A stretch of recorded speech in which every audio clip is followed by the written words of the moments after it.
দীর্ঘ ২২ বছর পর চাঁদপুর সফরে যাচ্ছেন বিএনপি চেয়ারম্যান ও প্রধানমন্ত্রী তারেক রহমান। নতুন মাত্রায় উন্নয়নের প্রত্যাশায় উচ্ছ্বসিত জেলাবাসী। প্রধানমন্ত্রীর আগমন ঘিরে সকল প্রস্তুতি নিয়েছে প্রশাসন ও স্থানীয় বিএনপি। খোকন কর্মকারের তথ্যচিত্রে ডেস্ক রিপোর্ট। ১৬ মে প্রধানমন্ত্রীর সফর ঘিরে সেজে উঠছে রূপালী ইলিশের বাড়ি চাঁদপুর। সফরকালে তিনি জেলার বেশ কিছু গুরুত্বপূর্ণ উন্নয়নমূলক কার্যক্রমের উদ্বোধন ও পরিদর্শন করবেন। দীর্ঘদিন ধরে নদী ভাঙনের শিকার চাঁদপুরবাসী এখন স্থায়ী নদী রক্ষা বাঁধের স্বপ্ন দেখছেন।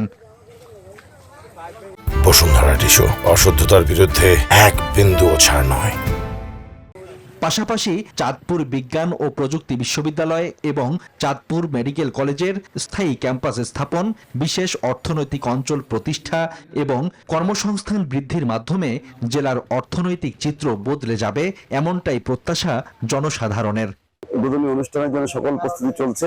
প্রশাসন এবং আমাদের নেতৃবৃন্দরা এবং এলাকাবাসী সকলের সহযোগিতায় কাজ চলছে।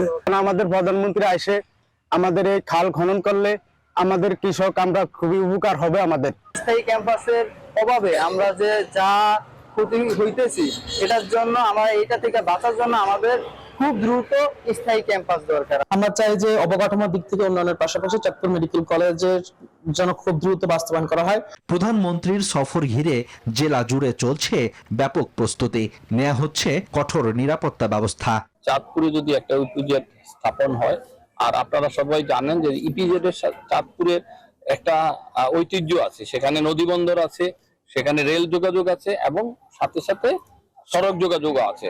নদী শাসন এবং কৃষি সম্পদ দ্বিগুণ বৃদ্ধির লক্ষ্যে বিশেষ প্রকল্প বাস্তবায়ন করা হচ্ছে বলে জানান পানি সম্পদ মন্ত্রী। এখানে যদি আরো বিশেষ প্রকল্প হাতে নিতে হয় এবং এই প্রকল্পগুলোকে যদি আরো স্ট্রেংথেনিং করতে হয়, সুযোগ সুবিধা বৃদ্ধি করতে হয়, সেদিকে আমাদের নজর থাকবে। সফরকালে শাহরাস্তির খদ্দখাল এবং সদরের বিশ্বখাল পুনঃখনন কাজের উদ্বোধন, চাঁদপুর সরকারি কলেজ মাঠে ফ্যামিলি কার্ড বিতরণ এবং জেলা বিএনপির সাংগঠনিক সভায় অংশ নেয়ার কথা রয়েছে প্রধানমন্ত্রীর। Desk report, news 24।